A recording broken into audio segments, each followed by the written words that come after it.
Welcome to the Deep Dive. Today, we're really getting into Paulo Coelho's The Alchemist. It's simple on the surface, but wow, the impact. Yeah, it's this allegorical tale, right? Yeah. Millions of people love it. And our mission here, well, it isn't just to retell Santiago's story. We want to dig into the core ideas, maybe some surprising bits, to figure out why it sticks with people and, what it really tells us about finding our own way. Absolutely. And it's a journey that definitely warrants a closer look. It came out in Portuguese back in '88. And since then, translated into so many languages, it's become this huge international bestseller. It really has. And I think its appeal, well, it lies in how it explores something universal, our Yes. purpose in life, what Coelho calls the personal legend. Right, the personal legend. And just how much courage it actually takes to chase after your dreams, even when they seem, impossible at first. Okay, so let's dive into this incredible journey. It starts with Santiago. He's a young shepherd in Andalusia. Seems like a simple life. But then he has this dream, a recurring dream, about treasure hidden near the pyramids in Egypt. Right. And it's more than just a dream, isn't it? It sort of plants a seed. Yeah, sparks his curiosity, gets him thinking. It really sets the whole thing in motion. And then there's that intriguing gypsy fortune teller first. Who doesn't just dismiss it, Exactly. She encourages him, tells him to follow it. which then leads him to Melchizedek. That's a really key moment. The king of Salem. Yeah, the king of Salem. And he's the one who really clarifies this vague feeling Santiago has. He puts a name to it. The personal legend, your unique destiny, your true purpose. And he gives him those stones. That's right. Urim and Thummim, symbolic stones meant to help him read the omens, basically. A reminder to trust his intuition, especially when, fear or doubt creeps in. Okay, here's where it gets really interesting. Mm-hmm. Santiago, hearing this, he sells everything, his sheep, his whole life, really, It's a huge leap. just to follow this dream, sets off for Africa. What does that initial leap, that commitment, tell us about starting our own journeys? It signifies total commitment, doesn't it? Sometimes you just have to burn the boats, like you said, take that first terrifying step. But the path isn't easy. Oh, definitely not. Coelho makes that very clear. Santiago gets to Tangier full of hope, and bam, he's robbed, left with nothing. Right, penniless. You'd think he'd just turn back. Most people probably would, but he doesn't. He makes a conscious choice. He decides to stay and work, gets a job with a crystal merchant. And that period, working for the crystal merchant, it's not just him biding his time, is it? No, not at all. It's actually crucial. It's a detour, sure, but it's where he learns so much. Resilience, patience, the value of just, sticking with something. He even helps the business, right? Comes up with ideas. Exactly. He takes initiative, helps the merchant's shop thrive in new ways, and over about a year, he earns enough money to actually continue his journey. It really shows how setbacks aren't always just setbacks. They can build skills, character, things you need for the bigger quest. It challenges that idea of a straight path to success. Completely. The detours can be essential. So, with his money saved up and, a lot more experience under his belt, Santiago joins a caravan, heading across the Sahara. Big journey. And that's where he meets the Englishman. Right, the Englishman, who's deep into alchemy. He's on his own quest, looking for a famous alchemist at an oasis, Al-Fayoum. And it's the Englishman who introduces Santiago to the literal ideas of alchemy. Things like the philosopher's stone turning metal to gold and the elixir of life for immortality. Ancient concepts. Very. But what's fascinating here is how Coelho uses this literal search for alchemical secrets starts to mirror Santiago's own internal journey, his spiritual transformation. Like alchemy of the self. Precisely, turning his own base nature into spiritual gold, you could say. So the caravan reaches the oasis, Al-Fayoum, this sort of haven in the desert. And it's there he meets Fatima. Ah, Fatima, yes. He falls in love. Hard. And there's this real pull, isn't there? This temptation to just stay. Give up the quest for love and comfort. There absolutely is. It's a major test how many of us face that. Choosing comfort over the difficult path. Makes sick.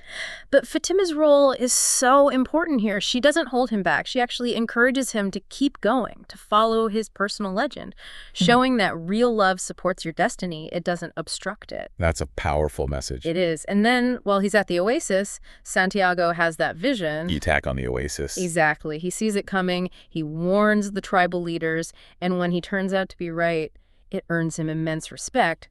And crucially, It leads him to the alchemist. The actual alchemist the Englishman was looking for. The very one. Yeah. Who recognizes Santiago's connection to the language of the world. Okay, so now he's with the alchemist. This feels like the next level of his education. It really is. The alchemist becomes his guide, accompanying him towards the pyramids, and the lessons become much deeper, much more spiritual. Like what? Well, listening to your heart, truly listening, understanding its fears, its desires, and connecting with the soul of the world. The soul of the world. Yeah, this idea of a spiritual force connecting everything in nature, everything. The alchemist teaches that the universe actually conspires to help you achieve your personal legend if you're truly committed. But you have to listen, pay attention to the signs, the omens. Which all gets put to the test when they're captured. Right, by that tribal army, a life or death moment. And Santiago has to. Yeah. Turn himself into the wind? That's the challenge the alchemist sets for him. To prove his connection to the soul of the world. It's this incredible moment. Is it literal magic?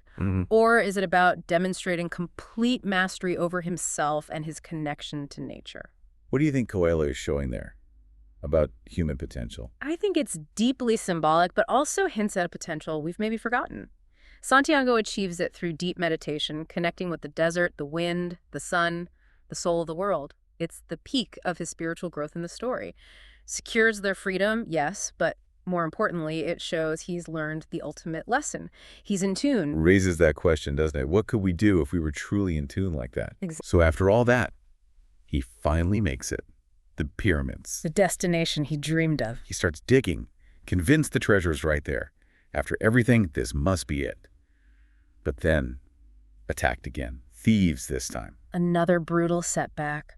Just when he thought he'd arrived. But this setback, it's different. It holds the key, doesn't it? It does. It's the final crucial twist. One of the thieves, seeing Santiago digging, mocks him and tells Santiago about his own dream. A dream he dismissed. About treasure, back in Spain. Yes. Buried under a sycamore tree in an abandoned church in Spain. The very place Santiago started his journey. The thief says he wasn't foolish enough to cross a desert because of a dream. Wow. The irony. It's profound. In that moment, hearing that, Santiago understands. He gets it. The journey, the omens, the lessons. Yeah. It all clicks. Absolutely. The treasure wasn't at the pyramids. The pyramids were part of the journey to understanding where the treasure was. So he returns to Spain, goes back to that ruined church under the sycamore tree where he used to sleep with his sheep. And there it is. He finds the chest of gold. But, the real treasure wasn't just the gold coins. It was the transformation he underwent to find them. Right. The journey itself. Okay. So walking through all that, the trials, the meetings, the final realization, it's clearly more than just an adventure story. What are those big core themes or lessons you think Coelho wants us to take away? Well, number one, it has to be the personal legend. It's central. It's about finding and following your unique purpose and realizing it's not necessarily a straight line. The journey is fulfilling the legend. It's the path, not just the destination. Exactly. Then there's the soul of the world. This idea that we're all connected, that the universe communicates with us. If you learn to listen to your heart and to the omens, you can tap into that connection. Like a kind of guidance system. Sort of, yeah. In alchemy, it starts literally, but becomes this powerful metaphor for self-transformation, refining yourself, turning your own struggles and flaws into strength and wisdom. Spiritual gold. Not just literal gold. Right. And dreams and omens are crucial. They're presented as the language the universe uses to guide Santiago. Not random chance, but messages. If you're open to seeing them. And finally, love. Fatima shows that true love supports your personal legend. It doesn't demand you abandon your dreams, it encourages them. It all comes back to the idea that the journey itself, the process of becoming, is the real treasure. So The Alchemist. Yeah. It really is this beautiful, simple parable, isn't it? About chasing your dreams, yes, but maybe more about listening. Listening to your heart, listening to the world around you. Definitely. And it teaches us, I think, that the treasure we're often searching for out there. Right. Sometimes it's found right where we started, but only after we've made the journey. It's discovered within. Which leads to a final thought, perhaps. Considering Santiago's whole journey, his return to the sycamore tree, what might your own sycamore tree be? And what subtle omens, what quiet signs in your own life might you be overlooking right now that could be guiding you towards your own personal legend? Something to think about. Thank you for joining us on this deep dive. Until next time.